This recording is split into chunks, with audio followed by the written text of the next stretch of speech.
Okay guys, तो आज के लेक्चर में हम कवर करेंगे रिकॉग्नाइज एजेंट एंड प्लीडर क्या होता है, इसको कैसे अपॉइंट किया जाता है, कौन कोर्ट में अपीयर हो सकता है, क्या आप लोग या मैं, हम अगर जो लीगल प्रोफेशनल नहीं भी है, क्या वो भी कोर्ट में अपीयर हो सकते हैं, अपने केस को फाइल या इंस्टीट्यूट कर सकते हैं। इस सब बारे में हम बात करेंगे आज ऑर्डर नंबर 3 में first of all, and then order number 4 that is dealing with the institution of the suit. इसको हम पढ़ेंगे सेक्शन 26 के साथ। तो ये दो ऑर्डर तो बहुत इजीली छोटे से ऑर्डर है, कोई ज्यादा प्रॉब्लम है नहीं इसमें। हाँ, एक टेक्निकल इशू इसमें ये है कि जो इंसान रिकॉग्नाइज एजेंट या प्लीडर जो होता है, रिकॉग्नाइज एजेंट या प्लीडर, क्या वो कोर्ट में गवाही भी दे सकता है? तो वो एक टेक्निकल इशू है, वो हम बात करेंगे। उस पर ऑलरेडी जजमेंट है, ठीक है। बीएस चौहान जी की और कलीफुल्ला साहब की एक जजमेंट है, वो हम कर लेंगे, वो इम्पोर्टेंट हो सकती है। बाकी तो इसमें बेसिक चीजें हैं, प्लीडर की क्या ड्यूटीज होती है, उसकी लाइबिलिटीज क्या है, वो चीजें भी हम देख लेंगे, ठीक है। चलिए स्टार्ट करते हैं आज का lecture, order number 3 and 4। I hope screen is visible to everyone. चलिए स्टार्ट करते हैं। Now order number 3, rule number 1। ये पहले बात करते हैं। ऑर्डर नंबर 3 डील करता है रिकॉग्नाइज एजेंट। एजेंट कौन हो सकता है, कौन होता है एजेंट, और प्लीडर कौन होता है, इसको अपॉइंट करने का, प्लीडर को अपॉइंट करने का क्या प्रोसेस है, ठीक है। इसमें हमारे पास जो ऑर्डर नंबर 3 है, इट्स हैविंग द रूल्स। इसमें है, बहुत ही छोटा सा ही ऑर्डर है, और it's having the rule number, इसमें टोटल 6 रूल हैं। और इंस्टीट्यूशन ऑर्डर नंबर 4 में तो कुछ, ऑर्डर नंबर 4 में तो सिर्फ 2 ही रूल है, ठीक है। तो बहुत छोटा सा एरिया ही है, कोई ज्यादा इसमें प्रॉब्लम नहीं आने वाली है। Recognise agent and the pleader. So court में जब अपीयर होंगे, कोर्ट में अपीयर होना, इसमें ट्रिपल ए वर्ड यूज हुआ है, appear, application and act. Appear, application and act. कौन कर सकता है, कौन अपीयर होगा, कौन एप्लीकेशन फाइल कर सकता है, कोई कौन एक्ट कर सकता है, ठीक है। सो जनरली कौन होता है, देखो हम लोग तो, आई मीन, चलो we are legal law field से है, तो डेफिनेटली हम, कई लोगों को हमारी हेल्प चाहिए होती है। तो जो एक होता है प्लेंटिफ और एक होता है डिफेंडेंट, तो इनको या तो ये खुद भी अपीयर हो सकते हैं। तो जब ये खुद अपीयर होते हैं कोर्ट में, तो इनको बोलते हैं प्लेंटिफ इन पर्सन या डिफेंडेंट इन पर्सन, ठीक है। ये खुद अपीयर होते हैं, तो प्लेंटिफ इन पर्सन या डिफेंडेंट इन पर्सन कहलाते हैं।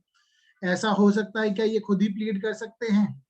बिल्कुल कर सकते हैं, अगर कोर्ट इनको अलाउ करती है तो definitely they can plead their case by their own. But of course ही बात है, देखो I can not be a doctor, I am a lawyer, तो I can not be a doctor. मेरे को डॉक्टर का काम नहीं आता, मैं पढ़ भी लूंगा थोड़ा बहुत तो किताबों से, मैं कॉलेज तो नहीं गया, तो मुझे इतनी एक्सपर्टीज नहीं आएगी। दैट इज द रीजन जो प्लेंटिफ होता है, डिफेंडेंट होता है, वो हेल्प लेता है प्लीडर्स की। और प्लीडर कहाँ डिफाइन है, ये बात भी हम देख लेंगे। प्लीडर 2 के 15 में है, गवर्नमेंट प्लीडर 2 के 7 में है। I hope I am correct, ठीक है। सो प्लीडर एंड गवर्नमेंट प्लीडर क्या होता है, ये हम ऑलरेडी डेफिनेशन पार्ट में पढ़ के आए हैं। तो जब कोई इंसान खुद अपीयर नहीं हो सकता है, तो वो प्लीडर को अपॉइंट कर देता है। अब प्लीडर को कैसे अपॉइंट होता है, उसका रूल नंबर 4 है। प्लीडर को अपॉइंटमेंट करने के लिए एक बहुत ही इंपॉर्टेंट डॉक्यूमेंट होता है, जिसको आप लोग सब जानते भी होंगे, दैट इज कॉल्ड वकालतनामा, ठीक है। वकालतनामा फाइल करते हैं कोर्ट में। आई मीन, वो जो प्लीडर है, that means you are giving authority to plead on your behalf to the advocate attorney, ठीक है। उनको आप ऑथराइज कर रहे हैं कि आप मेरे बिहाफ में कोर्ट में कुछ भी कह सकते हैं, मतलब ऑफ कोर्स ही बात है, आप ऑथराइज कर रहे हैं। तो whatever the pleader is going to say before the court, that would be consider as कि आप कह रहे हैं वो बात। तो जो वकील साहब है, उनका वो जो वकालतनामा होगा, that has to be place in the record. Court के रिकॉर्ड पे वो आना चाहिए, तभी जो प्लीडर है वो कोर्ट में अपियर हो सकते हैं आपके बिहाफ पे। और एक इंसान और है, पावर ऑफ अटॉर्नी जिसके पास होगी, जो भी आप एजेंट अपॉइंट करेंगे उसके पास पावर ऑफ अटॉर्नी होनी चाहिए। Power of attorney that means you are authorising that person to plead on your behalf, ठीक है। अब वो पावर ऑफ अटॉर्नी जिस इंसान के पास होगी, वो चाहे तो खुद, चाहे तो फिर वो पावर ऑफ अटॉर्नी ये भी एडवोकेट साहब को अपॉइंट कर सकता है, ठीक है। क्योंकि आपने, अब देखो मुकेश अंबानी साहब इन काम में सारा थोड़ी ना लगेंगे वो, या कोई भी, ये टाटा है, ठीक है। तो वो जो इस काम में नहीं लगेंगे, उन्होंने क्या कर रखा है, अपना ऑलरेडी पावर ऑफ अटॉर्नी दे रखे, एजेंट अपॉइंट कर रखे हैं, वो सारे उनके लीगल केसेस को डिफेंड करते हैं, ठीक है। अगर कोई केस करना भी है तो फिर एज अ प्लेंटिफ अपीयर होंगे।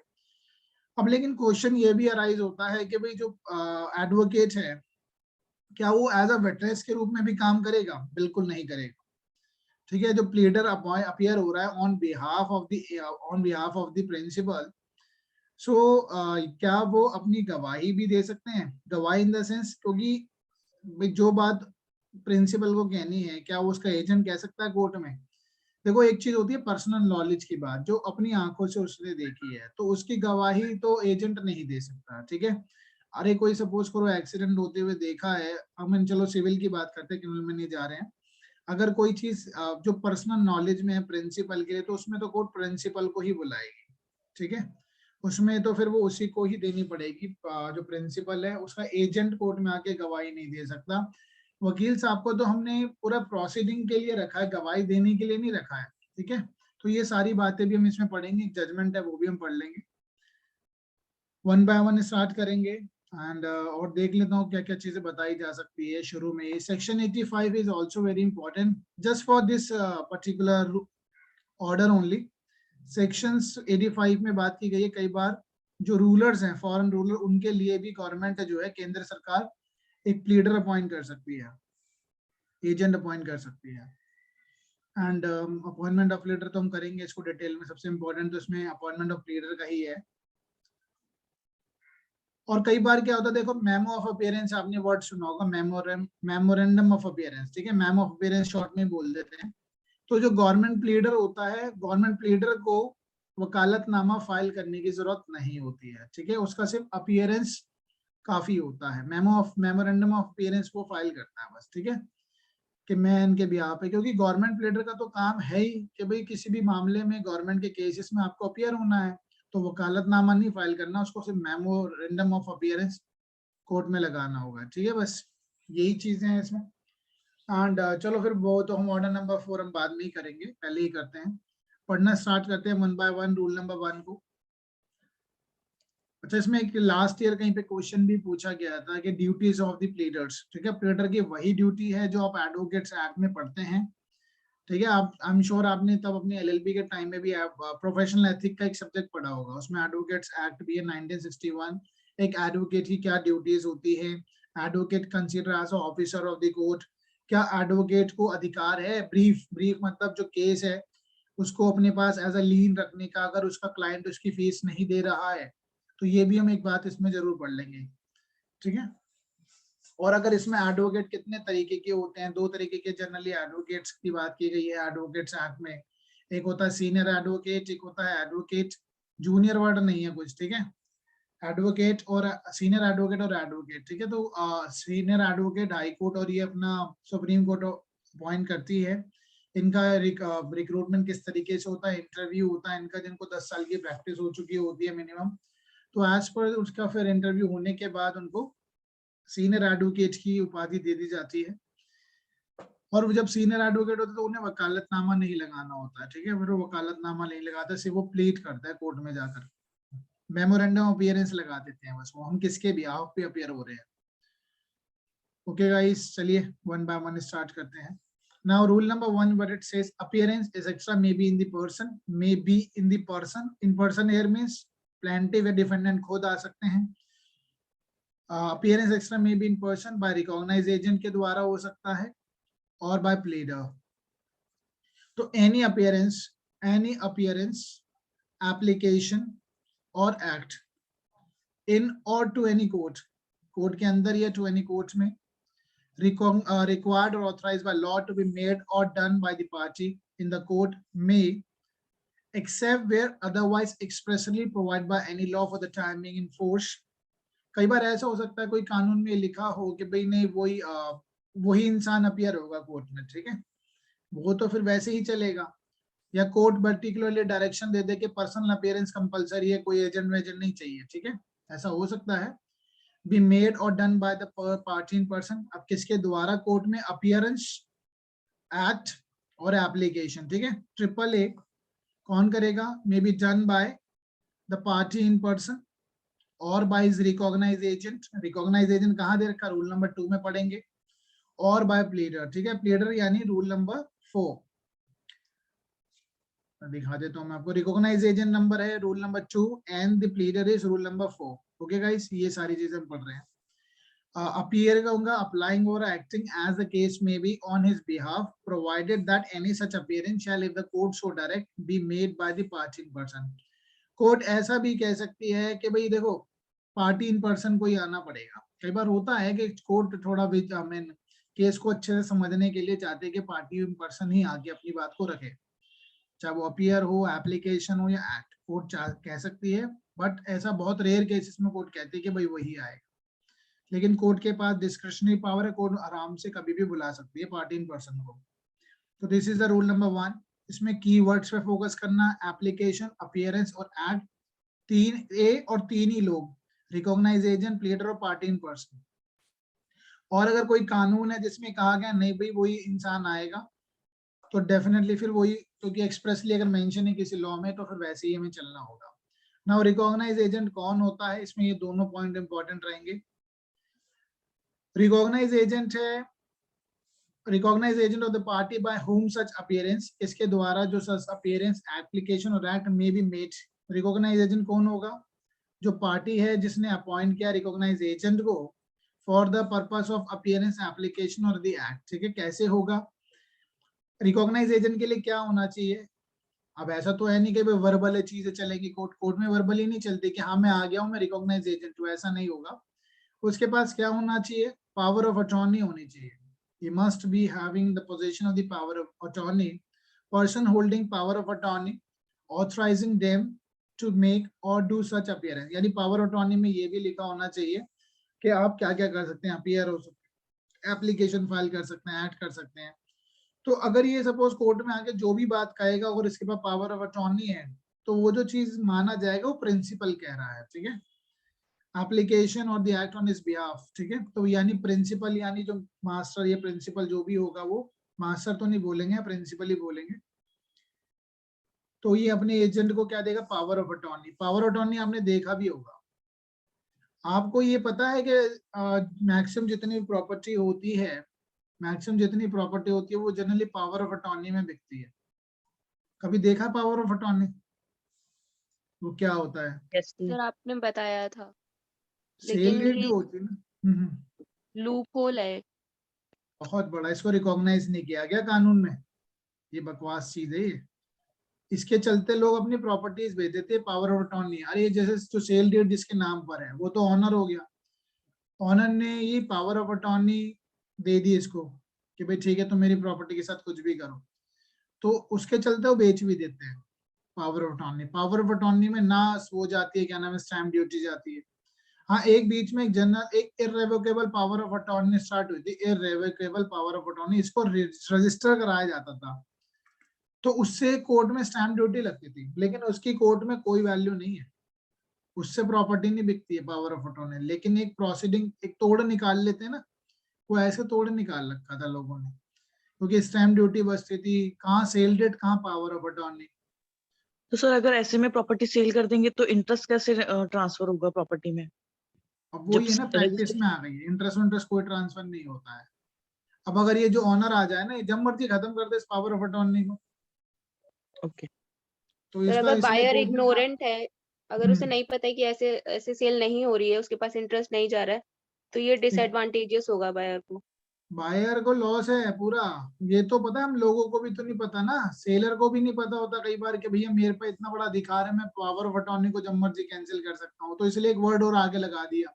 क्या लगाया मैंने, क्या लिखा है वर्ड आगे, रिवोकेबल। इर्रेवोकेबल लिखा है ना। इर्रेवोकेबल का मतलब उसको खत्म नहीं किया जा सकता, और इसको जाके हम रजिस्टर करा लेते हैं, और रजिस्टर कराते हैं और हम मतलब हमने अथॉरिटी ले ली तो हम उसको फिर बेच देते हैं, जबकि कानून में साफ साफ लिखा कि पावर ऑफ अटॉर्नी की कोई वैल्यू नहीं होगी for the purpose of sale. क्योंकि अल्टीमेटली जमीन को खरीद बेच कैसे होनी चाहिए, प्रॉपर स्टैम्प ड्यूटी दोगे ना। प्रॉपर स्टैम्प ड्यूटी क्यों, क्योंकि कोर्ट को इनकम होती है। कोर्ट को इनकम होने का जरिया क्या है, कोर्ट को जो इनकम होता है वो टैक्स, कोर्ट को यानी सरकार को जो इनकम होती है तो टैक्स से होती है। स्टैम्प ड्यूटी भी क्या एक तरीके का तो रिवेन्यू जनरेट करने का पर्पस है। कोर्ट कह रहा हूँ, आई मीन गवर्नमेंट चाहती है प्रॉपर्टी जो है बार बार बिके, जितना बिकेगी प्रॉपर्टी उतना इनकम होगा।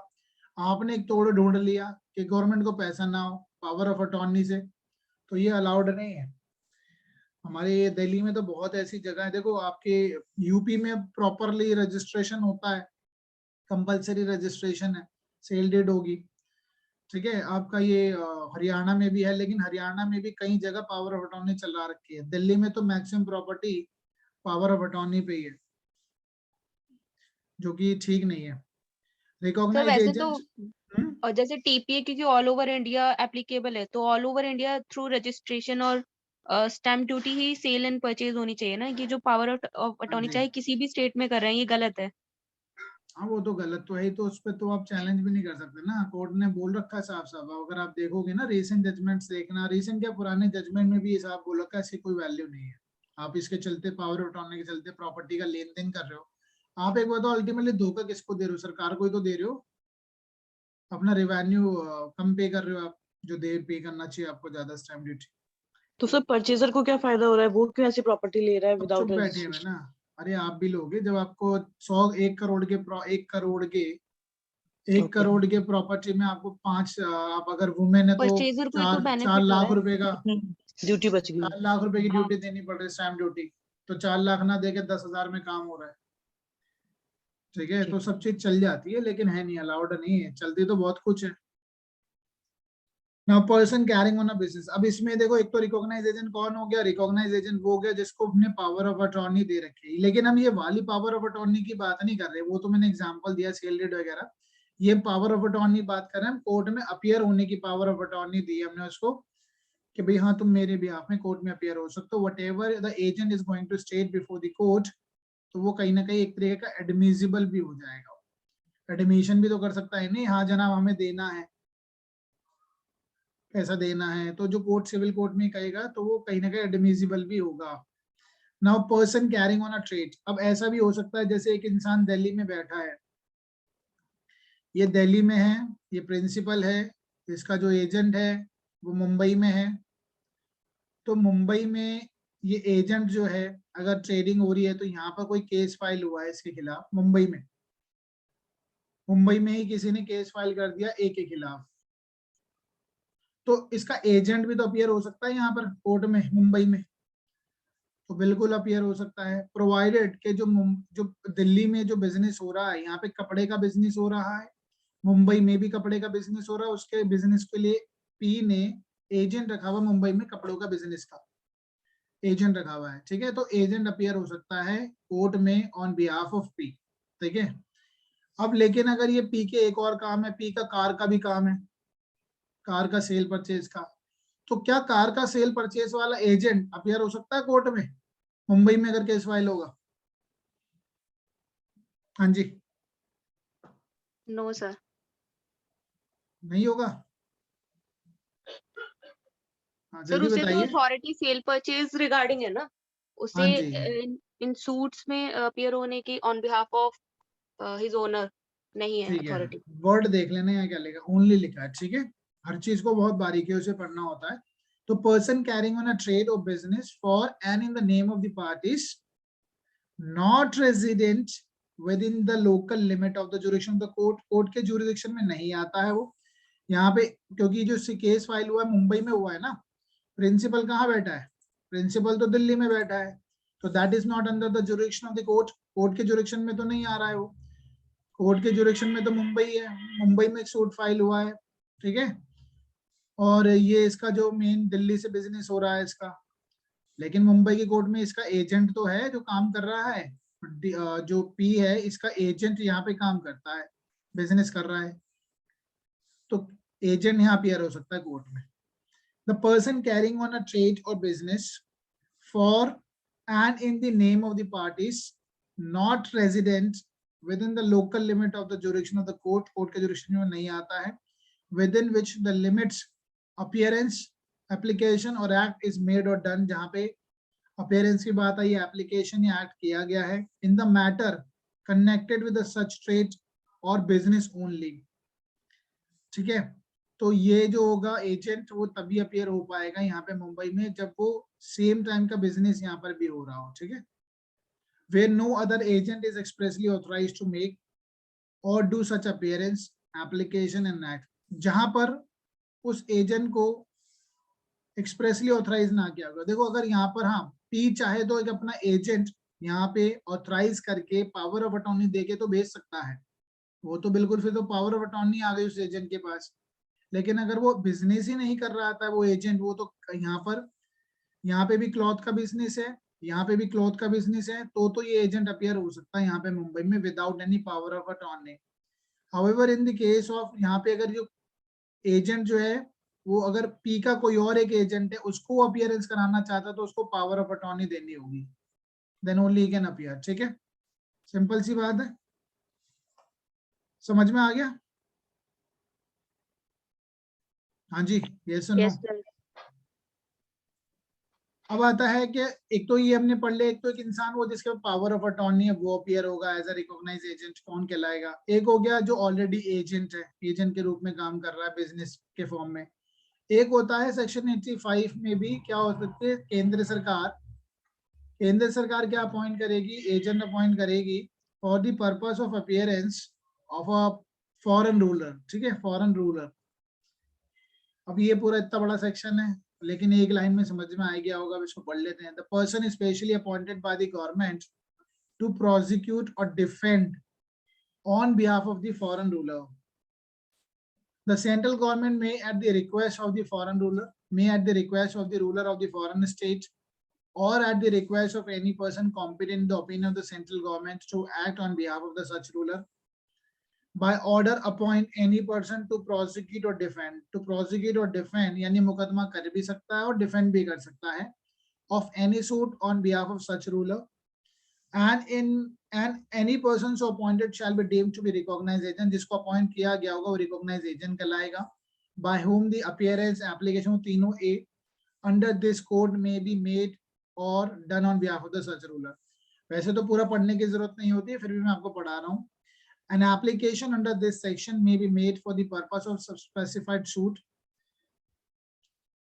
और सेवरल स्पेसिफाइड सूट। तो जो मुकदमे हैं उनके लिए हो सकता है, कई सारे मुकदमों के लिए हो सकता है एप्लीकेशन, अपॉइंटमेंट जो किया जा सकता है इसमें। And for the purpose of all such suit as it may from time to time be necessary to prosecute और डिफेंड। कुछ नई बात तो है नहीं इसमें। A person appointed under this section में ऑथराइज, जो अगर जो पर्सन अपॉइंट किया गया होगा सरकार के द्वारा, a person so appointed under this section में ऑथराइज और अपॉइंट एनी अदर पर्सन, तो जिसको केंद्र सरकार ने अपॉइंट किया होगा वो भी किसी और को अपॉइंट कर सकता है।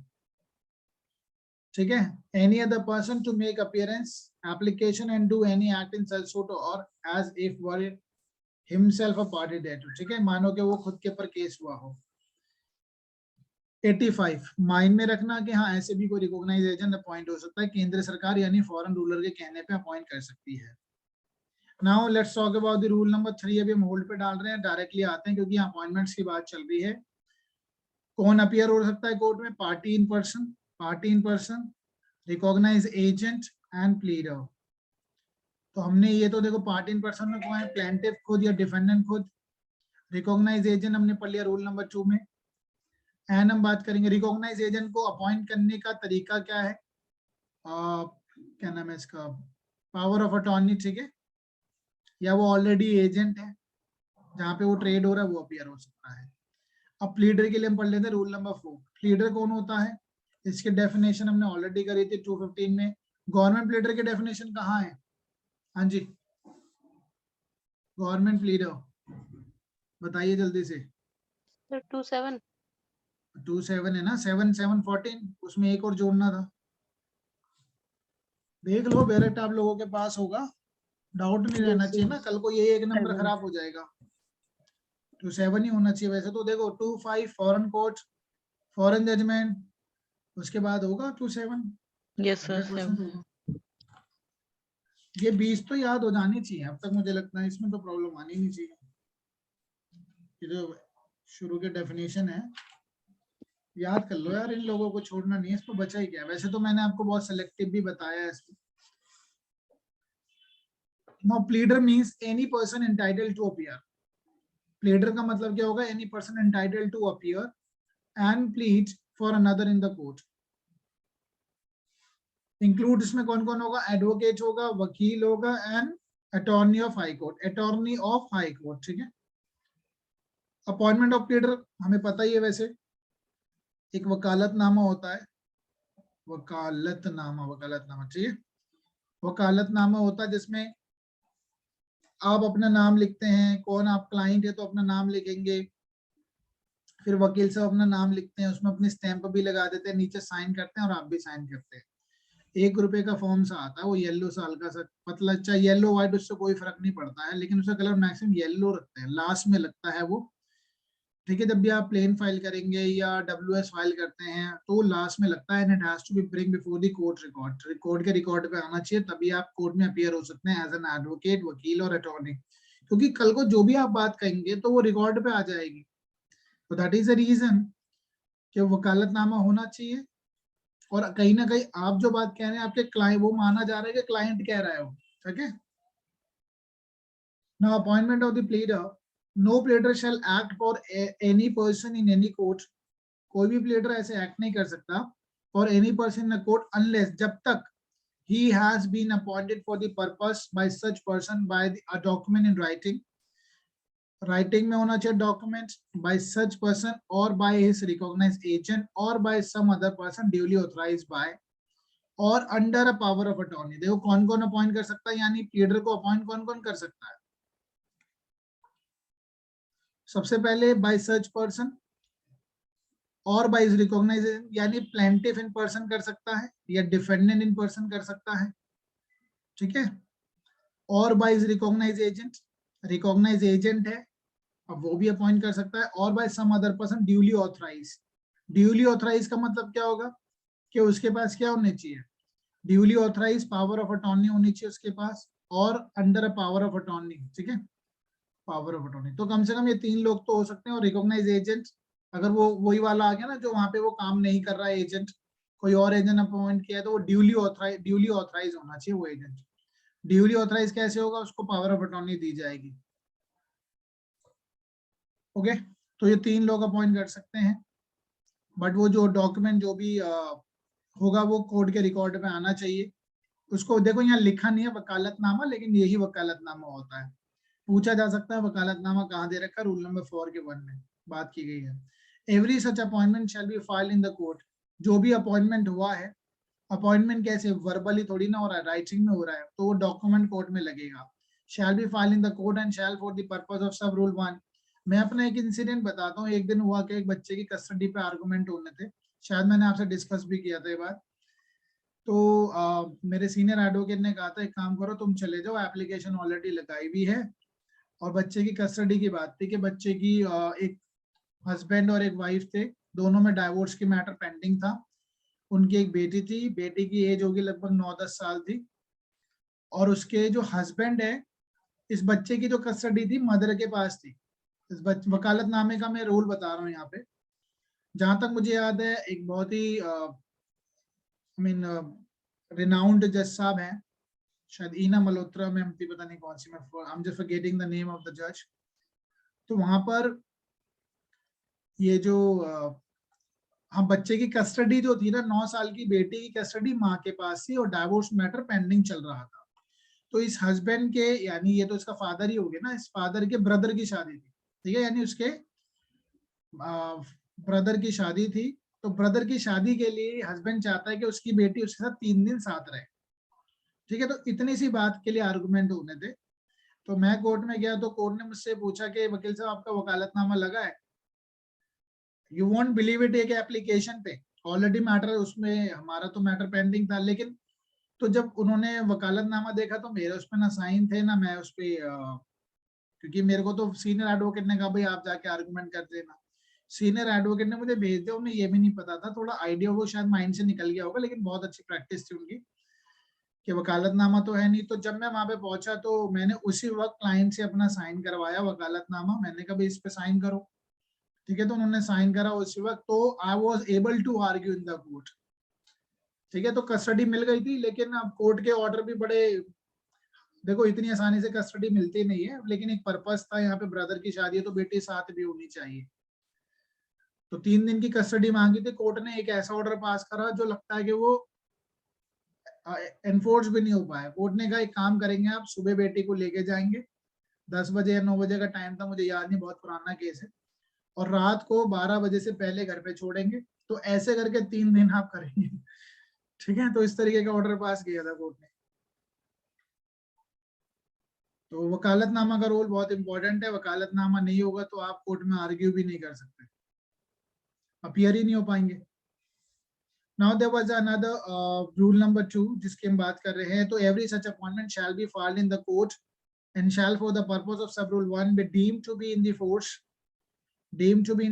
until determined with the leave of the court। अच्छा, एक बार ऐसा क्या ऐसा हो सकता है कि भाई हमने जो वकील को अपॉइंट किया है, प्लेडर साहब की सर्विसेज ले रहे हैं वकील साहब की, तो क्या वो विड्रॉ की जा सकती है? बिल्कुल की जा सकती है। ठीक है, कौन से सिचुएशन में होगी?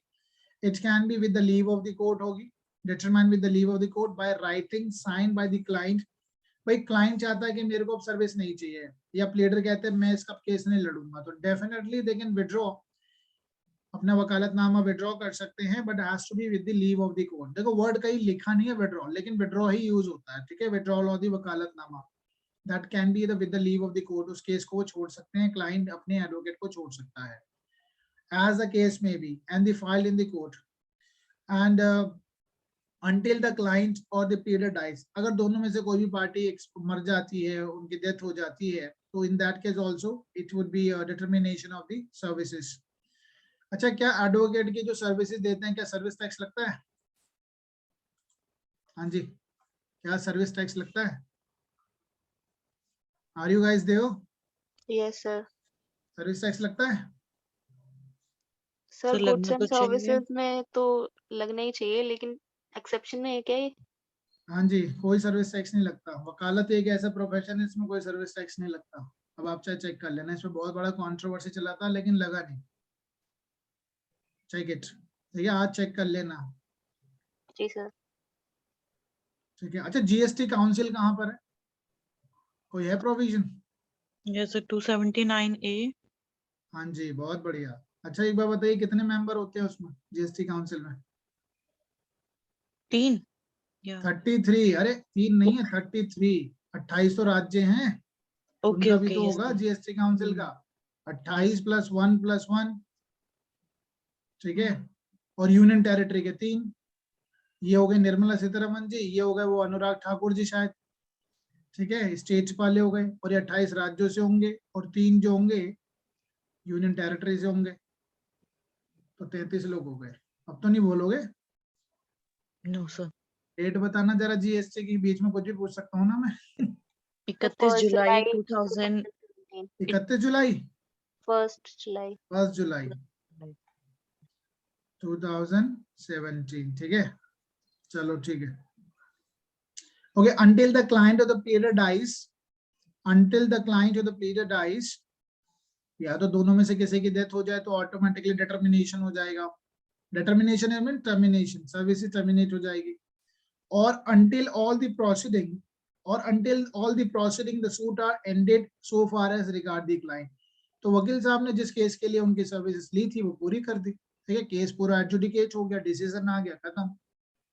अब इसकी एक्सप्लेनेशन बड़ी इंपॉर्टेंट है। For the purpose of this sub rule, the following shall be deemed to be the proceeding in the suit।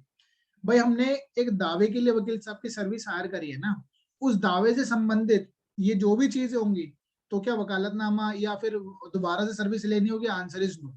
Shell be deemed to be proceeding होगा, shall be deemed to be proceeding in the suit. अगर कोई application लगाई जानी है for the review of the decree or order, ठीक है, review करना मतलब, ठीक है, एप्लीकेशन किसकी लगाई है? रिव्यू की। तो ये प्रोसीडिंग में कम, सूट की प्रोसीडिंग में कम माना जाएगा, ये इसी में कवर हो रहा है। और एन एप्लीकेशन सेक्शन 144 यानी रेस्टिट्यूशन की एप्लीकेशन, और अंडर सेक्शन 152 यानी clerical or arithmetical mistake in relation to the decree or order made in the suit. यानी जो सूट के लिए हमने जो सर्विस हायर करी है, अपॉइंट हुआ है, या हमें प्लेडर साहब को अपॉइंट किया, तो वो इसमें ये सारी चीजें भी कवर हो रही है। एन अपील और appeal from any decree or order in the suit, an application or act for the purpose of obtaining copies। अब जैसे कोई भी जब जजमेंट आती है या डिक्री आती है तो उसकी कॉपी भी तो चाहिए। एनी एप्लीकेशन और act for the purpose of obtaining copies of the documents and return of the documents produced. अच्छा ये कहाँ पर है, इसका कोई ऑर्डर है? Return of the document produce, जो कोर्ट में डॉक्यूमेंट लगाए गए थे उसको वापस लेना. Is there any order? 13 हाँ जी, ऑर्डर नंबर 13 क्या क्या लिखा है उसमें? Impounding, production, impounding and return. ठीक है.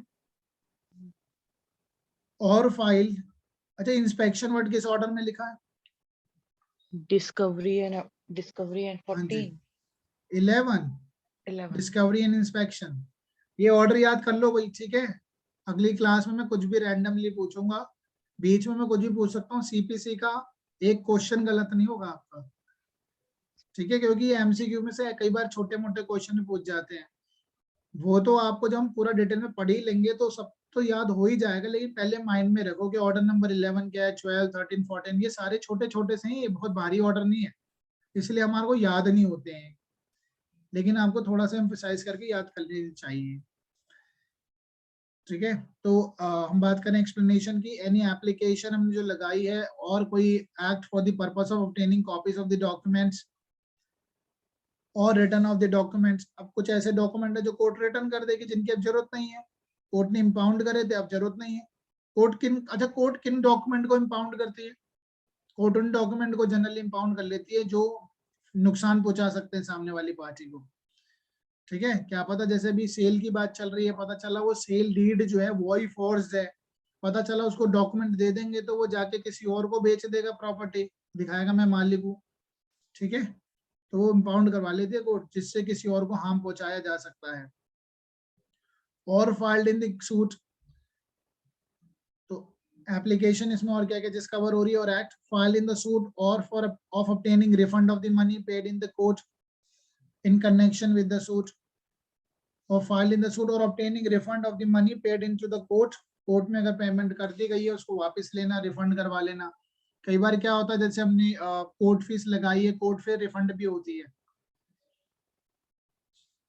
ठीक है, तो उन सब चीजों में ये सारी चीजें एप्लीकेशन मतलब जो सर्विस है अपॉइंटमेंट ऑफ द प्लेडर ये भी कवर होगा. इन पर्पस के लिए भी हमने उनकी सर्विस ली होगी. आगे चलते हैं. नाउ सब रूल नंबर 4 का 3 क्या कहता है? Nothing in this sub rule number 2 shall be constitute. Rule number 2 क्या है? Appointment of the pleader. इसमें क्या चीज नहीं कवर होगी? नथिंग इन सब rule number 2 shall be constitute as extending as between the pleader and his client the duration for which the pleader is engaged. इससे ये अंदाजा नहीं लगाया जाएगा कि भाई प्लेडर और क्लाइंट की सर्विस कितने लंबे समय के लिए, ड्यूरेशन के लिए ली गई है, इससे ये अंदाजा नहीं लगाया जाएगा. ठीक है, इसमें थोड़ा ये इंपॉर्टेंट है, ये भी होना चाहिए वैसे. As authorising service on the pleader of any notice. अब ये देखो, इसको मैं एग्जाम्पल से समझाता हूँ. कई बार क्या होता है, जैसे सपोज कीजिए एमसीडी है, म्युनिसिपल कॉर्पोरेशन ऑफ दिल्ली. अब इसके कई सारे पैनल पे ना एडवोकेट्स होते हैं. एमसीडी के पैनल पे कई सारे एडवोकेट्स होते हैं, जैसे एडवोकेट नंबर मिस्टर ए हो गए, ऐसे मिस्टर बी हो गए. तो मिस्टर ए, तो अब कोई मामला एमसीडी के तो हजारों सूट होते हैं, वो फाइल भी करती है और उसके अगेंस्ट भी होते हैं. तो अगर कोई सूट जो एमसीडी का फाइल हुआ या उसको डिफेंड करना है, इसका नोटिस मिस्टर ए के पास गया है. वैसे एक बार बताता हूँ, notice to the pleader consider as a notice to the main party. ठीक है, notice to the pleader, notice to, जैसे होता है ना notice to agent, notice to principal, पढ़ा ही नहीं पढ़ा है हमने एजेंसी वाले कॉन्सेप्ट में? Notice to agent, notice to principal. ऐसे ही notice to pleader will be treated as a notice to advocate. Notice to pleader would be considered notice to the plaintiff or the defendant, जिसके भी यहाँ पे वो appear हो रहे हैं. तो अगर एमसीडी के एक केस में मिस्टर ए अपीयर हो रहे हैं, तो जो नोटिस जाएगा, इसका मतलब ये नहीं कि और मिस्टर बी भी एमसीडी के पैनल पे है, इसका मतलब ये नहीं है कि ये जो नोटिस है बी को पकड़ा दिया जाए किसी और मामले का. भाई नोटिस जो है एमसीडी के तो हजारों केस हैं, तो मिस्टर ए को ही ये नोटिस जाना चाहिए. तो एमसीडी के तो कई सारे मामले, एक मामला मिस्टर बी देख रहे हैं, एक मामला मिस्टर ए देख रहे हैं. तो मिस्टर जो एमसीडी के पास जो नोटिस जो भेजा जाना है, वो नोटिस मिस्टर ए को ही जाना चाहिए उस पर्टिकुलर सूट के लिए जिसमें वो अपीयर हो रहे हैं. मतलब अपीयरेंस तो वकालतनामा तो ए ने दे रखा है, नोटिस बी को नहीं भेजा जा सकता, चाहे वो एमसीडी के ही पार्ट में डिपार्टमेंट में पैनल पे हो। बात समझ में आ गई है? हाँ जी, अभी Yes. बेरर पढ़ोगे तो और क्लियर हो जाएगा। As authorising service on the pleader of notice or document issued by any court, जब कोर्ट कोई नोटिस या डॉक्यूमेंट इशू करेगा, as authorising service on a pleader, pleader को ऑथराइज किया गया है ऑफ एनी नोटिस के लिए या डॉक्यूमेंट के लिए, और अगर कोई वो नोटिस या डॉक्यूमेंट इशू किया गया, issued by the any court other than the court for which the pleader was engaged, other than the court for which the pleader was engaged, except where such service was expressly agreed to by the client in the document referred to in this subsection. हाँ, वो बात अलग है, क्या पता mister B ए का जो notice है वो लेने के लिए एग्री हो जाए, क्योंकि ए के डिपार्टमेंट के तो है, तब तो ये किया जा सकता है, otherwise not.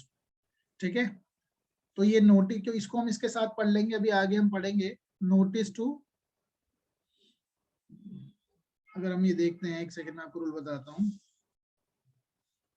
Service of the process on the pleader. ठीक है,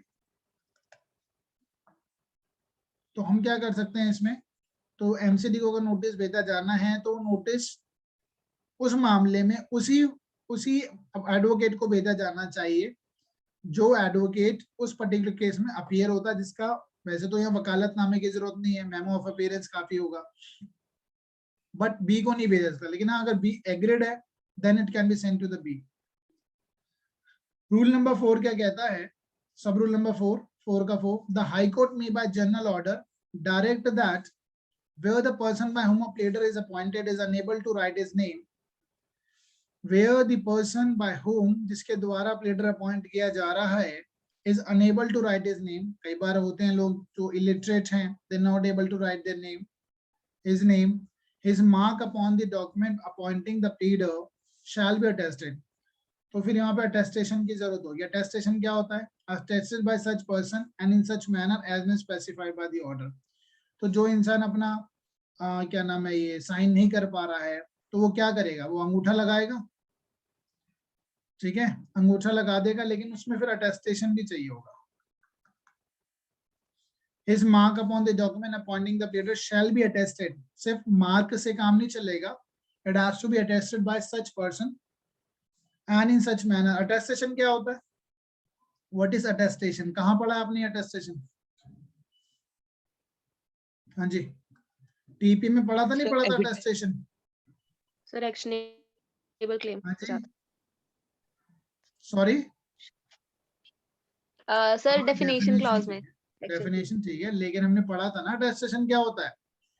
एक डॉक्यूमेंट को कितने लोग अटेस्ट करेंगे, मिनिमम एटलीस्ट 2 करेंगे। ठीक है, अगर इसको कोर्ट में सिद्ध करने की बात आएगी तो कितने अटेस्टेटिंग विटनेस चाहिए?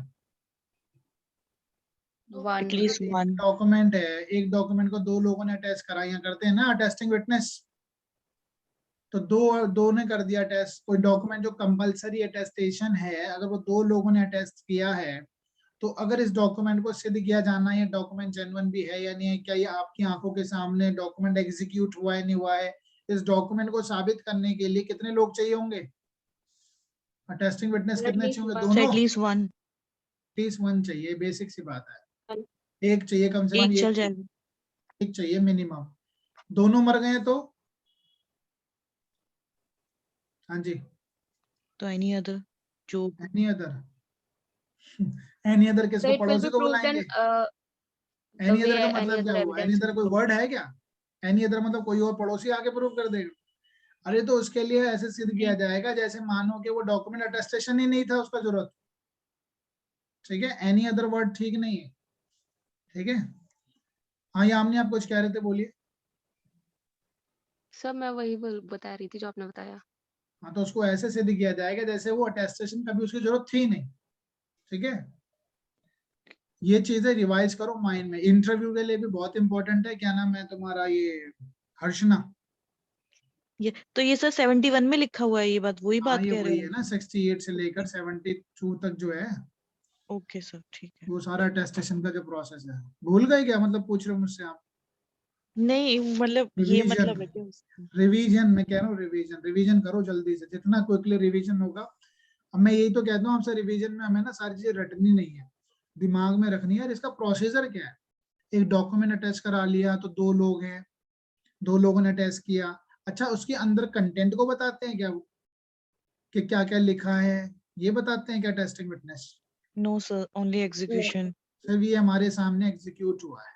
अब एक मैंने कितने सारे केस भी इसमें केस भी करे हुए हमने। एक बच वो सामने अटैच नहीं करता, वो चला जाता है, तो क्या टेस्टिंग विटनेस माना जाएगा? एक डॉक्यूमेंट ले जाता है अपनी क्या नाम है, मम्मी के पास अंदर ले जाता है, वहां अटैच करवा के लिए आता है, क्या वो वैलिड होगा? नहीं। ठीक है, वो सारी चीजें हमने करी है। तो जस्ट वॉच द लेक्चर्स, ठीक है, रिकॉर्डेड लेक्चर्स को दोबारा एक बार गो थ्रू करो या अपने नोट्स को पढ़ो, क्विकली पढ़ डालो। छोटी छोटी चीजें आनी चाहिए क्योंकि कॉन्सेप्चुअल क्लैरिटी होनी चाहिए। आई एम नॉट सेइंग कि आपको बैरेक्ट रटना है, क्या मैं बैरेक्ट रट के बैठा हूँ क्या? ठीक है, तो ऐसी चीजों को ना विजुलाइज करके देखो यार, ऐसे अगर होगा तो कैसे होगा। ठीक है, अगर दोनों मर गए तो कैसे सिद्ध किया जाएगा? तो ऐसे सिद्ध करेंगे जैसे मानो कि और डॉक्यूमेंट को हम सिद्ध करेंगे जिसमें टेस्टेशन की जरूरत ही नहीं है। चलो आगे चलते हैं। नाउ फिफ्थ क्या कहता है, no pleader who has been engage for the purpose of pleading only, no pleader who has been engaged for the purpose of pleading only shall plead on behalf of any party. No pleader who has been engaged for the purpose of the pleading only, ये मैंने आपको पहले ही बताया था। कई बार ऐसे है, देखो अगर हम सीनियर एडवोकेट दो तरीके के होते हैं, एक होता है सीनियर एडवोकेट और एक होता है एडवोकेट। सीनियर एडवोकेट और एक एडवोकेट, जूनियर एडवोकेट कोई वर्ड नहीं।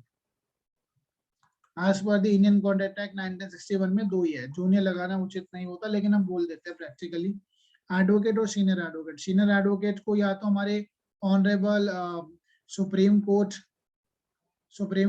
अपॉइंट करती है, फिर उनका इंटरव्यू लेके इनका पैनल बनता है, उसमें इनका नाम रिकमेंडेशन में जाता है, और फिर हाई कोर्ट या दोनों में होते हैं सीनियर एडवोकेट्स, हाई कोर्ट और सुप्रीम कोर्ट में। और एक एडवोकेट हम लोग जो है एज के हिसाब से भी सीनियर हो जाते हैं, बट प्रोवाइडेड आपकी प्रेजेंस होनी चाहिए, फिर आपको इंटरव्यू कंडक्ट होता है, डेजिग्नेशन मिल जाता है। सीनियर एडवोकेट वकालतनामा नहीं लगाते, ये मेमोरेंडम ऑफ अपीयरेंस ही लगाते हैं। ठीक है, तो इनका काम क्या, अपीयर होने का होता है मैक्सिमम। तो इनके जो जूनियर्स होते हैं वो अपना वकालतनामा लगाते हैं और फिर ये अपना अपीयर होते हैं। तो no pleader who has been engage for the purpose of pleading only shall plead on behalf of any party unless, जब तक वो नहीं करेंगे, unless he has filed in the court a memorandum of appearance। ठीक है, memorandum of appearance ये file करेंगे, signed by himself and stating, उसमें क्या लिखा होगा, पार्टी का नाम, the name of the party for whom they are appearing, ठीक है, किसके लिए वो अपीयर हो रहे हैं, and the name of a person by whom he is authorized to appear। ठीक है, या वो किसको ऑथराइज कर रहे हैं, name of the person by home, किसके द्वारा ही ऑथराइज्ड टू अपीयर, तो ये डिटेल लिखी जाएंगी। Provided that nothing in the sub rule shall apply to any pleader engaged to plead on behalf of any party by any other pleader who has been duly appointed to act in the court on behalf of the party। इसमें एक चीज और लिख लेना, हम यहाँ पे लिखा नहीं है लेकिन मैं आपको प्रैक्टिकल अप्रोच बता रहा हूँ। गवर्नमेंट जो होती है वो, गवर्नमेंट के लिए जो एडवोकेट अपीयर होते हैं, गवर्नमेंट एडवोकेट, उनको वकालतनामा फाइल करने की जरूरत नहीं होती है। They are not going to filing a वकालतनामा because it is their duty to appear। सरकार के लिए तो अपीयर होंगे ही वो। प्रोवाइजो क्या कहता है, that nothing in the sub rule shall apply to any pleader engaged to plead on behalf of any party by any other pleader who has been duly appointed to act in on behalf of such party। एक second, इसकी language एक बार देख लेता हूँ direct से। हाँ जी, क्या कहता है ये प्रोवाइजो? हाँ जी, Yamini Harshna, what it say सो।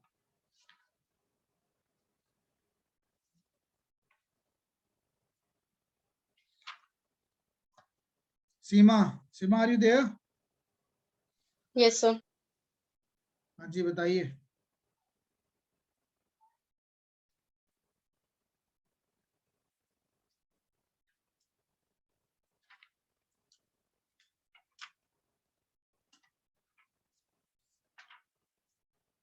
अरे कहाँ यही है, प्राइवेट एडवोकेट की बात कर रहे हैं क्या? वैसे तो memorandum of appearance private advocate he file करते हैं यहाँ पे। एक मिनट, ऑर्डर नंबर 3, ठीक है।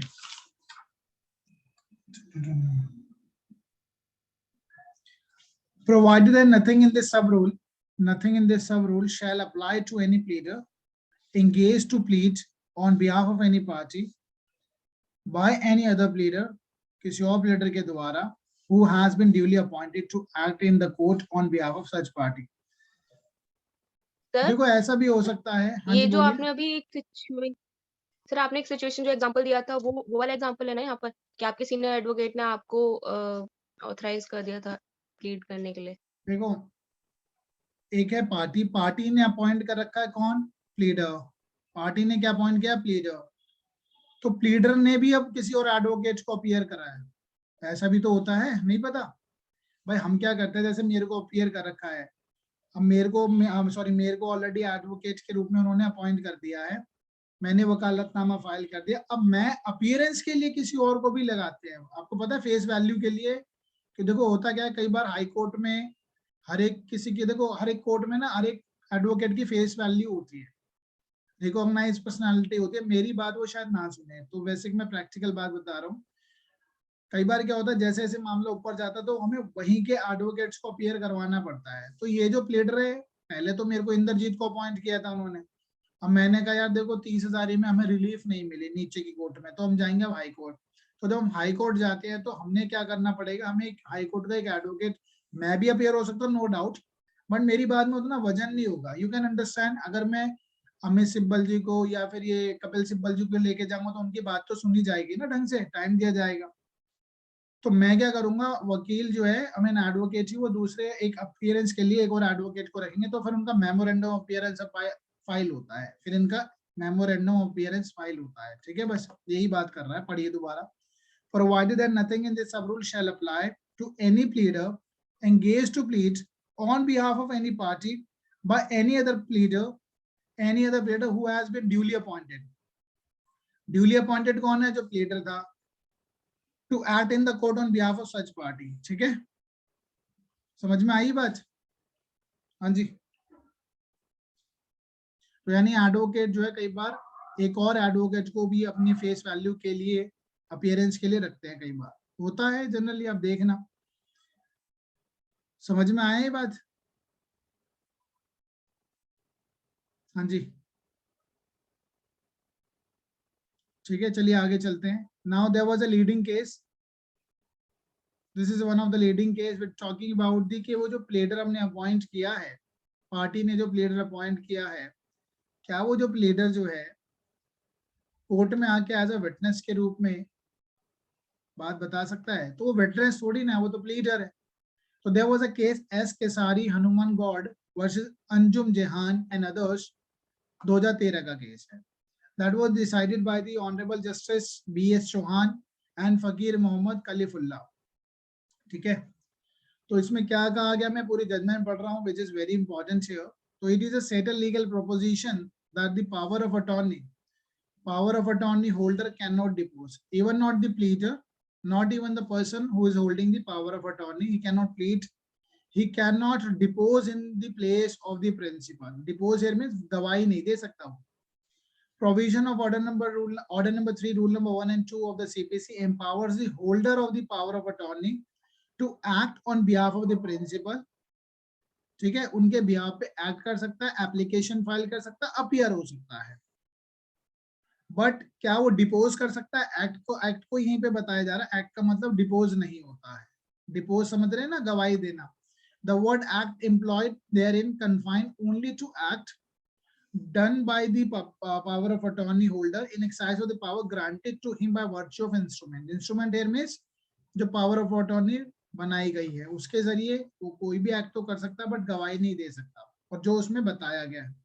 The term act could not include deposing in the place and instead of the principal. In other words, if the power of attorney holder has preferred any act in pursuance of the power of attorney, he may depose for the principal in respect of such act only, but he cannot depose for the principal or act done.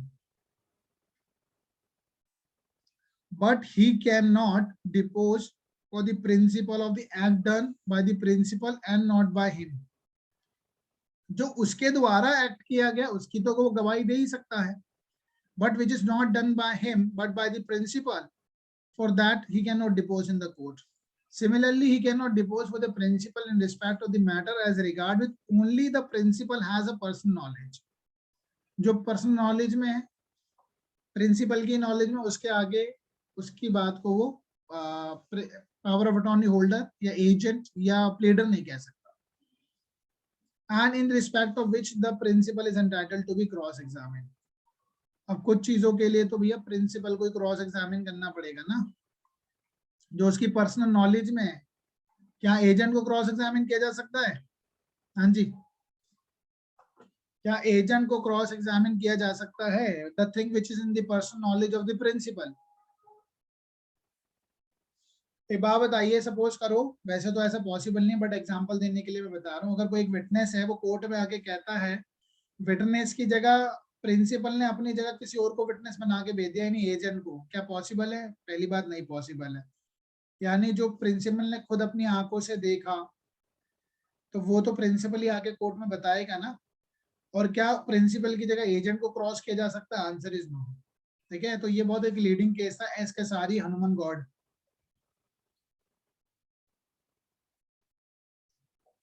Have you noted down? हाँ जी, लिख लिया आपने?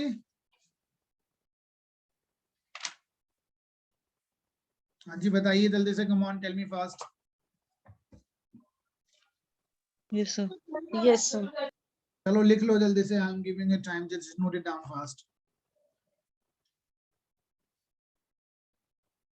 Okay, थोड़ा सा space और चाहिए. चलो यहाँ लिख लेते हैं पहले. अब एक दो केस लॉस है, वो भी हम कर लेते हैं, छोटे से हैं. एक होता है लीन, तो आप समझते हैं, लीन होता है किसी चीज को जब्त कर लेना, अपने पास रख लेना. जैसे अगर कोई क्लाइंट है, क्लाइंट अगर वो फीस नहीं दे रहा है, क्लाइंट अगर फीस नहीं दे रहा है, तो क्या एडवोकेट साहब जो है उसकी जो फाइल है उसको अपने पास लीन करके रख सकते हैं कि पहले फीस दे तब जाके तेरी फाइल दूंगा? Can it be possible? हाँ जी, क्या ये ऐसा हो सकता है? लीन करने का राइट होता है क्या क्लाइंट को? The answer is no. Sorry, वकील साहब को. तो there was a case R D. Saxena versus Balram Prasad Sharma. Balram Prasad Sharma. तो अगर ऐसा करा जाना, वो अपने आप में प्रोफेशनल एथिक के खिलाफ होगा. ठीक है, वो बात अलग है कि भाई जो आपकी जो फीस है उसको रिकवर करने के और तरीके हैं, but this is not the right way of lien, यानी seizing the brief of the client. ऐसा नहीं किया जा सकता. ठीक है, इज दैट क्लियर? हाँ जी, केस लिख लेना. नो, एडवोकेट साहब के पास किसी भी तरीके का लीन का राइट नहीं है. Brief, brief in the sense जो फाइल है उसकी, यानी लिटिगेंट जो जब मर्जी अपने किसी भी एडवोकेट को चेंज कर सकता है, बट ऑफ कोर्स ही बात है, after paying the fees proper dues जो है वो क्लियर होने चाहिए. इट डजंट मीन कि भाई वो एडवोकेट साहब जो है उसकी फाइल को ही अपने पास लीन करके रख ले. ओके, अच्छा, वकील साहब की फीस क्या होती है? इज देयर एनी कोई क्राइटेरिया है for deciding the fees? So there is no criteria for deciding the fees.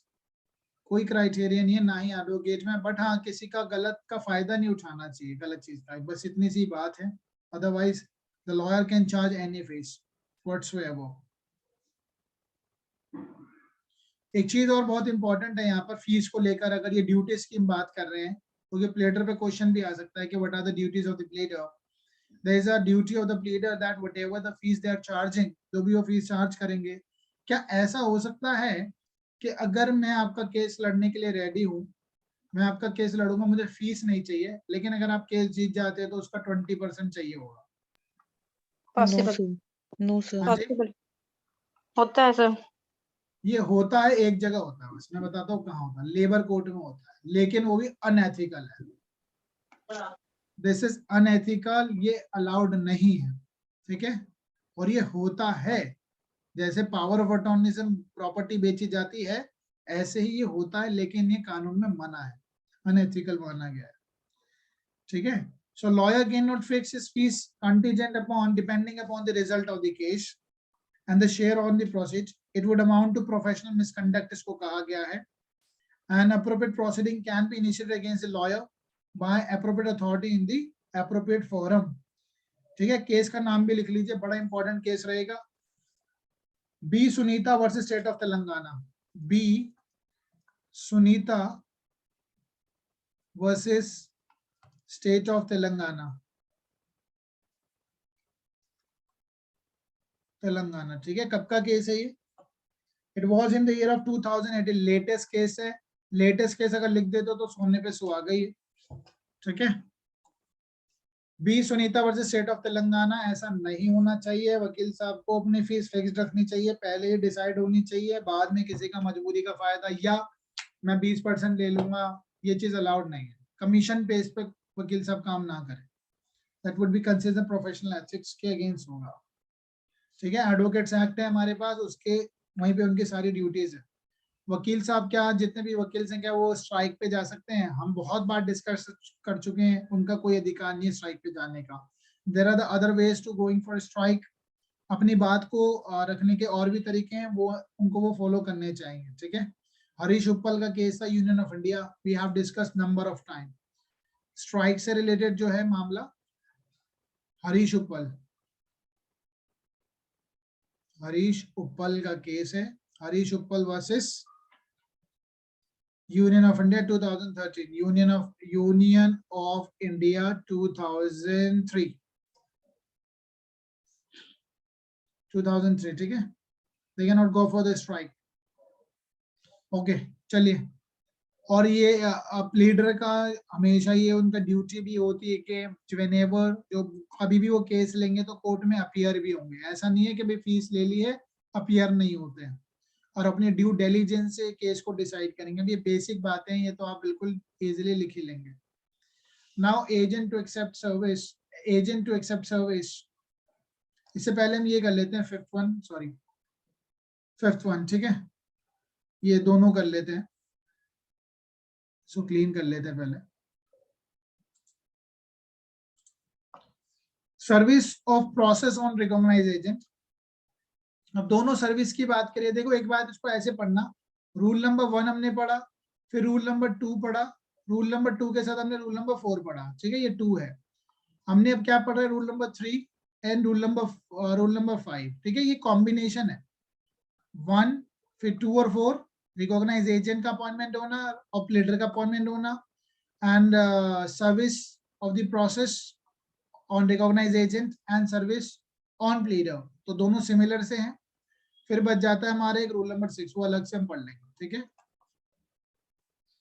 Now, process served on the recognized agent of a party shall be effectual as if the same had been on the party in person.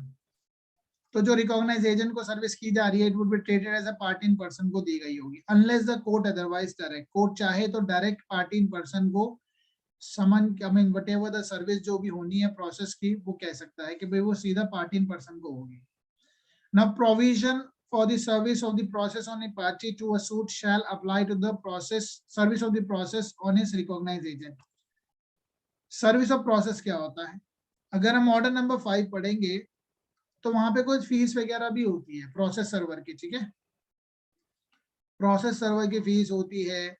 तो जब हमने notice जैसे कोई सामान भेजना है recognise agent को या नोटिस भेजना है, तो ऑफ कोर्स ही बात है, को जो फीस भी लगेगी, जो फीस जितनी लगनी है, क्या लगनी है, उसके लिए जो ऑलरेडी हमारे पास रूल्स हैं वो हम अप्लाई कर देंगे यहाँ पे। तो provision for the service of the process on any party to suit shall apply to the service of the process on his recognise agent. तो जो पार्टी वाले जो सर्विस, मतलब डिफेंडेंट को अगर हमने सर्विस नोटिस भेजना है, तो जो प्रोसेस सर्विस की जो फीस वगैरह होती है एजेंट को भेजना, तो वही रूल सेम अप्लाई हो जाएंगे। Now service of the process on the pleader, so notice to the pleader would be treated as a notice to the party in person. Any process served on the pleader, process का मतलब कोई notice आ रहा है या document लाने के लिए court ने कोई कहा है, सामने वाली पार्टी ने आपको प्रोडक्शन ऑफ डॉक्यूमेंट्स की बात करी है, जैसे आपने पढ़ा होगा section 66 of Indian evidence act क्या कहता है? हाँ जी, वो नोटिस की बात करता है कि भाई नोटिस भेजा जाना, कि अगर कोई जो कुछ भी चीज मंगानी है सामने वाली पार्टी से, और बेसिकली वो तो पर्टिकुलर सेक्शन 65 के 1 का ए की बात करता है, probably if I am not wrong. एक बार देख लेते हैं कि अगर कोई चीज डॉक्यूमेंट सामने वाली पार्टी के पोजीशन में है तो उसको बुलाने की बात करता है, ठीक है। उसको पहले हम नोटिस देंगे, ठीक है। हाँ जी, 65 का ए है, ठीक है, 65 का ए, 1 नहीं है यहाँ पे, ठीक है, 65 का ए है। 65 के ए में क्या है, मैं आपको बीच बीच में ऐसी चीजें पूछता हूँ तो आपको याद भी रहेगा। 65 का ए, 65 के ए में है,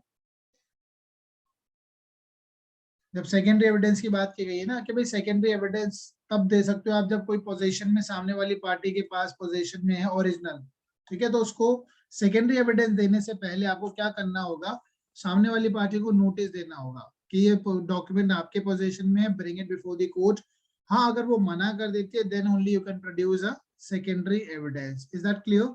हमें पता ही ये कर रखा है हमने, ठीक है। तो मैं सिंपली एक एग्जांपल दे रहा था यहाँ पे, but service of the process on the pleader, अगर प्लेडर को सर्विस हुए समन या नोटिस जो भी है व्हाटएवर इट कुड बी, समन तो सर्व नहीं होंगे प्लेडर, क्योंकि समन से पहले समन तो पार्टी को सर्व होते हैं, उसके बाद नहीं, कहने का मतलब फ्यूचर में जो भी नोटिस जाएंगे वकील को जाएंगे तो कंसीडर होंगे कि भाई वो पार्ट इन पर्सन के पास भी गए होंगे। Any process served on the pleader who has been duly appointed to act in the court or any party or left at the office, या वकील साहब के ऑफिस में छोड़ दिया गया होगा कोई नोटिस, और ordinary residence of the such pleader, वकील साहब के घर पे, and whether the same is for the personal appearance, चाहे उस पार्टी की पर्सनल अपीयरेंस मांगी हो, भाई कोर्ट चाहती है कि पार्टी की पर्सनल अपीयरेंस हो, तो कोर्ट उस वक्त प्लीडर के पास भी नोटिस भेज सकती है। or not shall be presumed to be duly communicated and made known by the party whom the pleader represent, ठीक है। यानी प्लेडर को नोटिस भेज दिया है तो मान लिया जाएगा उस पार्टी के पास भी नोटिस चला गया है। and unless the court otherwise direct shall be as effectual for all the purpose as if the same had been given to the served on the party in person, मान लिया जाएगा party in person को दिया गया है। Otherwise court चाहे तो directly कह सकती है भाई प्लेडर को ना देकर सीधा पार्टी इन पर्सन को नोटिस दिया जाए, ठीक है। जनरली वैसे वकील साहब के पास ही जाते हैं नोटिस बाद में ना, एक बार सूट इंस्टीट्यूट हो गया है तो फिर मैक्सिमम जो नोटिस जाते हैं वो प्लेडर के पास ही जाते हैं। चलिए आगे चलते हैं। Is that clear? इसमें तो कोई डाउट नहीं होगा तीनों 5 में?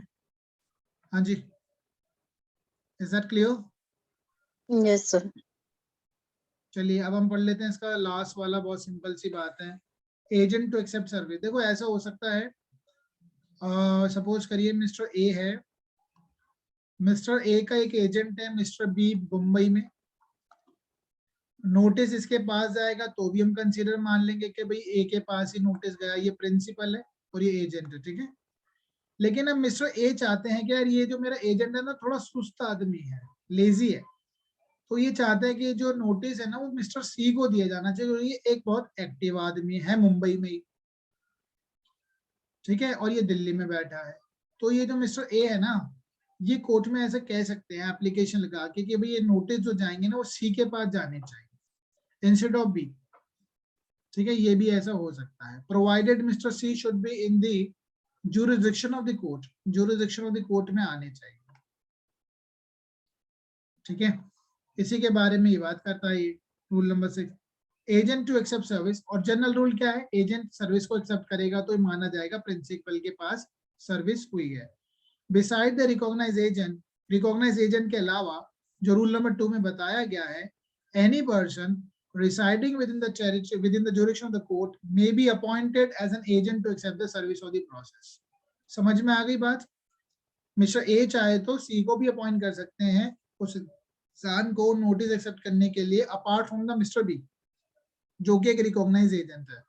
क्लियर है? अपॉइंटमेंट टू कैसे होगा इसका, राइटिंग में होगा, तो भी कोर्ट में हमें देना पड़ेगा, यानी हमें कोर्ट में एक एप्लीकेशन लगा के मिस्टर सी को अपॉइंट करना पड़ेगा कि जो भी नोटिस जाएंगे फ्यूचर में वो सी के पास जाएंगे instead of B. Appointment to be in writing and to be filed in the court, such appointment में बी स्पेशल और general and shall be made by any instrument in the writing sign by the principal, writing में होगा और principal sign करेगा, writing plus principal क्या करेगा, sign करेगा। And such instrument, or if the appointment is general, a certified copy thereof shall be filed in the court. And such instrument, या तो वही इंस्ट्रूमेंट, इंस्ट्रूमेंट मतलब इंस्ट्रूमेंट क्या होता है, जो जरिया जिससे जो डॉक्यूमेंट जो बनाया गया ना उसको इंस्ट्रूमेंट बोलते हैं.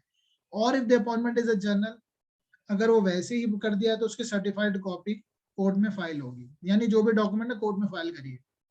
द कोर्ट में at any stage of the suit order any party to suit not having recognized agent. अब यहाँ पे मेरा रिकॉग्नाइज्ड एजेंट नहीं है मुंबई में, residing within the court jurisdiction or a pleader who has duly been appointed to act in the court on his behalf. तो court क्या करेगी, किसी भी स्टेज के दौरान कहेगी to appoint within specific time में एक एजेंट अपॉइंट किया जाए जो रह रहा होगा residing with the jurisdiction of the court to accept the service. ठीक है, अगर एजेंट नहीं है तो उसको अपॉइंट करेगा मिस्टर ए. ठीक है, किसी को भी कोर्ट के जुरिडिक्शन में जो होगा, जिसको कोर्ट नोटिस की तामील करवा सके. सिंपल सा है. Is there any doubt? हाँ जी, ये इसलिए बनाया गया रूल नंबर 6. भाई कई बार मिस्टर ए चाहता है कि भाई बी तो थोड़ा सा लेजी इंसान है या उसके पास नोटिस जाता बताता नहीं है, तो सी को अपॉइंट कर दिया जाए. तो rule number order number 3 is over. Order number 3 is over. Let's quickly move to rule number order number 4. ना ऑर्डर नंबर 4 जो डील करता है वो इंस्टीट्यूशन ऑफ सूट से करता है डील. हम किनको पढ़ेंगे? सेक्शन नंबर 26 एंड क्विकली हम पढ़ लेंगे ऑर्डर नंबर 4. बहुत ही सिंपल सा, इसमें कुछ है नहीं. पहले सेक्शन पढ़ लेते हैं. सूट कैसे इंस्टीट्यूट होगा? Suit has to be institute by filing of the plaint. बार बार ये वर्ड आते रहेंगे. Suit has to be institute by filing of the plaint. Plaint जो है, प्लेंट से संबंधित जो ऑर्डर है वो कंप्लाई होना चाहिए. ऑर्डर नंबर 7 को कंप्लाई करेंगे. ऑर्डर नंबर 6 को कंप्लाई करेंगे जिसमें प्लीडिंग जर्नली की बात की गई है. ठीक है, और ड्यूली इंस्टीट्यूटेड वर्ड यूज हुआ. ड्यूली इंस्टीट्यूटेड मैं आपको जब हम समन की बात करेंगे तब मैं आपको बताऊंगा ड्यूली इंस्टीट्यूटेड क्या होता है. प्रॉपरली इंस्टीट्यूट होना चाहिए. ठीक है, सूट ऐसा नहीं आधा अधूरा नहीं. क्या पता सूट रिजेक्ट हो गया हो, सूट को रिटर्न कर दिया हो. आई मीन प्लेन को रिटर्न करना सूट इंस्टीट्यूट ही नहीं माना जाएगा. So it has to be duly instituted होना चाहिए. तो every suit shall be institute by the presentation of the plaint की बात करी है. Nothing new in it. Order number 7 and order number 6 pleading generally. Plaint को हम कोर्ट में लगा देंगे तो डेफिनेटली सूट इंस्टीट्यूट होता है. और in the such other manner as में भी प्रिस्क्राइब, या कोई और तरीका हो सूट को इंस्टीट्यूट करने का, जनरली प्लेंट ही होता है. In every plaint the fact shall B prove by affidavit. एक चीज आपको ध्यान रखनी होगी, सेक्शन 26 में तो एफिडेविट की बात की गई है. एफिडेविट. और ऑर्डर नंबर 4 में जो बात की गई है वो बात की गई है डुप्लीकेट की. तो कंफ्यूज मत होना इसको, इस एफिडेविट को, क्योंकि दिल्ली जुडिशियल सर्विस में क्वेश्चन पूछा गया था एफिडेविट की जो बात है ये सेक्शन में है या ऑर्डर में है. ठीक है, या डुप्लीकेट की जो बात की गई है वो सेक्शन में या ऑर्डर में, पता होनी चाहिए आपको. अच्छा, एफिडेविट का कौन सा ऑर्डर है? हाँ जी, विच ऑर्डर? 19. 19. एक बात बताओ, एफिडेविट का एविडेंस होता है? नो सर, एविडेंस एक्ट में तो मना किया है उसको. फिर कोर्ट हर बात का एफिडेविट क्यों मांगती है? क्या लिखा है? In every plaint the fact shall be proved by affidavit. हर एक जो फैक्ट होगा वो प्रूव्ड होगा एफिडेविट. अरे जब तुम जिसको एविडेंस ही नहीं मान रहे, जिसको तुम एफिडेविट ही नहीं मान रहे, एविडेंस ही नहीं मान रहे, तो उससे कैसे सिद्ध हो जाएगी चीज? तो ध्यान रखना, ऑर्डर नंबर 19 जब हम पढ़ेंगे तो ऑर्डर नंबर 19 में है कि कोर्ट किसी भी फैक्ट को सिद्ध करने के लिए कह सकती है पार्टी से कि आप इसको एफिडेविट में प्रूव कीजिए. एफिडेविट में लिख के कोर्ट में लगाइए.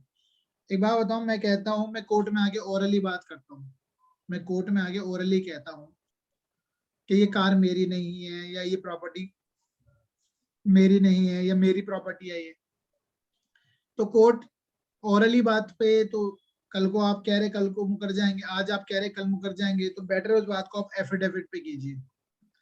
कोर्ट इसलिए एफिडेविट मांगता है. और जहां पे कोर्ट ने एफिडेविट का ऑर्डर दिया है कि what ever you स्टेटिंग give in affidavit, तो जैसे ही आप एफिडेविट देंगे ना वो एविडेंस बन जाता है. ठीक है, that can B use against you, या फेवर में अगेंस्ट में आपके यूज होगा एफिडेविट. अब आपको एक बात और पता ही होगी, शायद अगर पता है, कोर्ट जाते हैं तो आप जानते होंगे, जो कोर्ट में एफिडेविट जो दिया जाता है, वो तो चलो मैं बता चुका हूँ आपको ओथ कमिश्नर की, लेकिन एक बहुत इंपॉर्टेंट बात है, जब हम एफिडेविट कोर्ट में देते हैं, एग्जामिनेशन इन चीफ क्या होता है, या चीफ सर वो एग्जामिनेशन? एफिडेविट पे ही होता है ये सिविल में। हाँ जी, ये सिविल मामलों में, क्रिमिनल में नहीं होता है, ठीक है। सिविल मामलों में पहला जो चीफ एग्जामिनेशन होता है या एग्जामिनेशन चीफ, वो एफिडेविट में ही होता है, ठीक है, प्रैक्टिकली। तो कोर्ट क्या है, मतलब उनसे जो पार्टी जो अपनी गवाही देना चाहती है, वो एफिडेविट पे ही लिख के अपनी गवाही देती है कि मैंने क्या देखा, क्या सुना।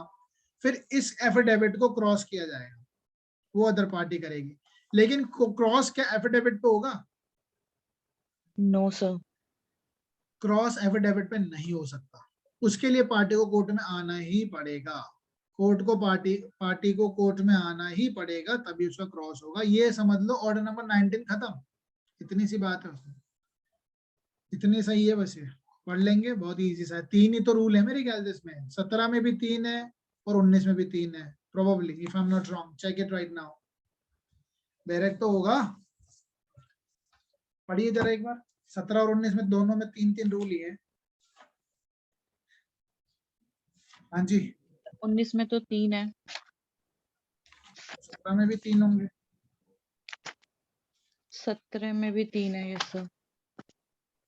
फंडे करो, फंडे बनाओ, 2 रूल याद हो गए ना 1 मिनट में। हाँ भाई, इसमें 3 है, ज्यादा सर में दर्द ही नहीं होगा फिर, इतना आसान सा। एडजमेंट से तो आसान कोई रूल है ही नहीं, है ना।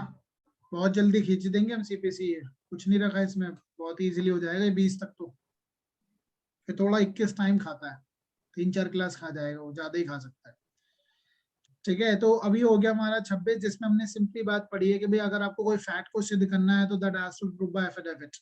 लेकिन एफिडेविट यहीं पे हमने एक बात और कर ली, भाई एफिडेविट तो देंगे, चीफ एग्जामिनेशन में हम देते हैं। वैसे एक चीज और बताता हूँ, एफिडेविट कहाँ कहाँ लगता है।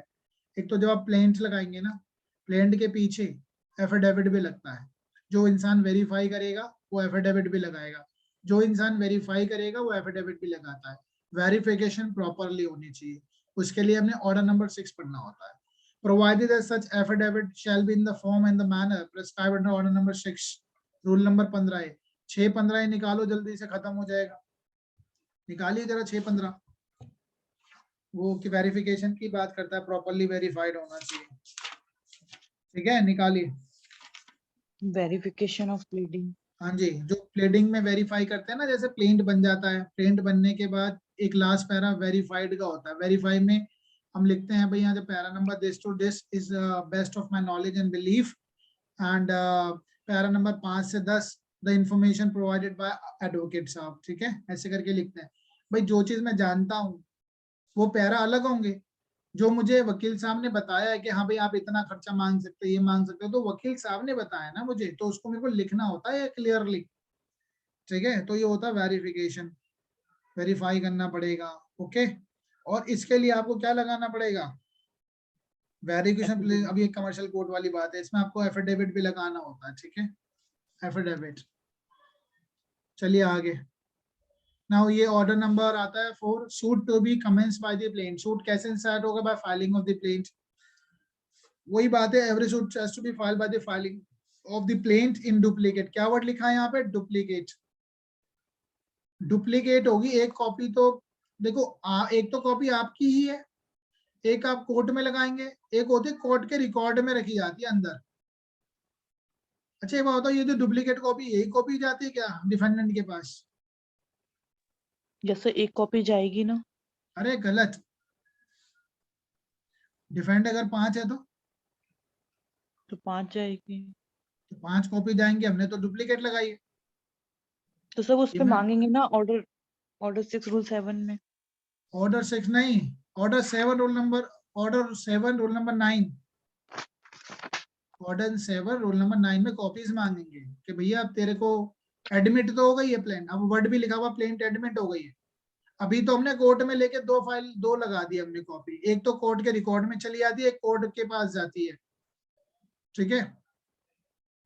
क्योंकि भाई जो कोर्ट की जो फाइल है वो तो खराब सड़बड़ कुछ भी हो सकती है ना, फट सकती है, टाइम के साथ गल जाती है, चीजें पुरानी होने लग जाती है, लेकिन एक तो रिकॉर्ड पे रहनी चाहिए फाइल। तो अब क्या होगा, order number 7 rule number 9, order number 7 rule number 9 में अगर आपकी प्लेंट एडमिट हो गई है, आपकी प्लेंट में दम है, भाई सामने वाले को कोर्ट आपके सिर्फ प्लेंट फाइल करने से समन भेज दे? Answer is no.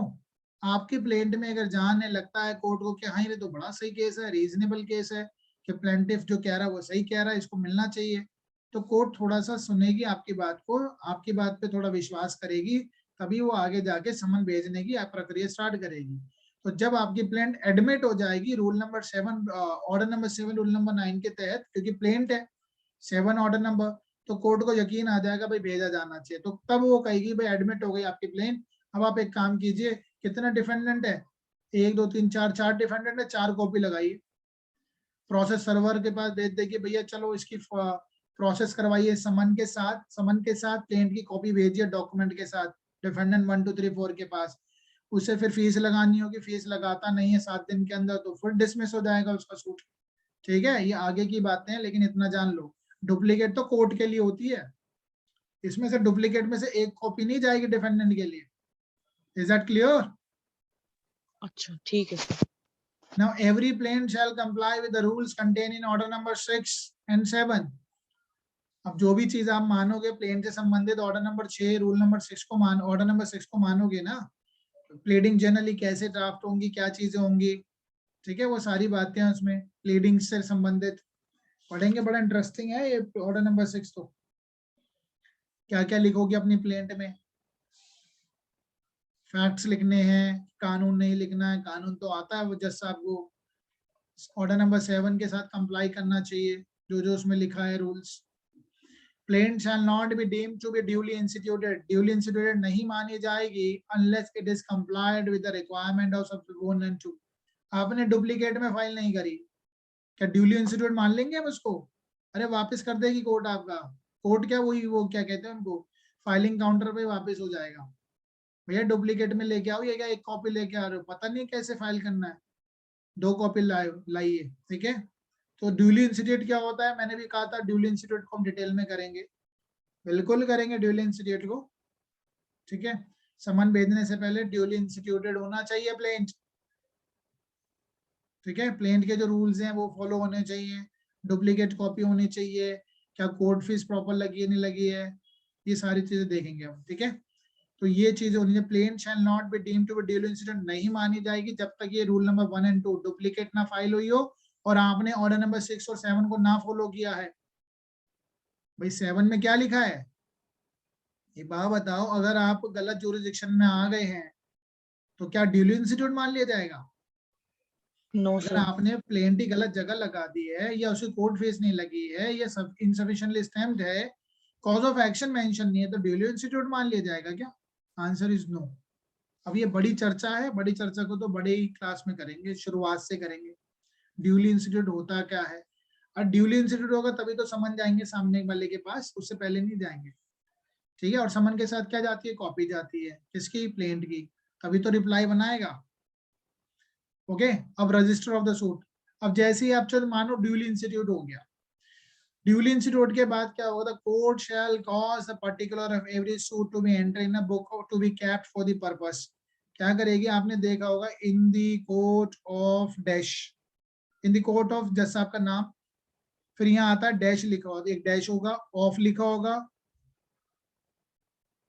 Number of 2021। ठीक है, यहाँ पे एक डैश लिखा होता है, इस डैश में सूट नंबर जाएगा, सूट लिख देंगे यहाँ पे, नंबर, नंबर कौन देगा, हम देंगे क्या, हमें थोड़ी ना पता, ये तो वो देगी, फाइलिंग काउंटर देगी। ठीक है, the court shall cause the particular of every suit to be enter in the book to be kept for the purpose and call the register of the suit, such entry shall be numbered.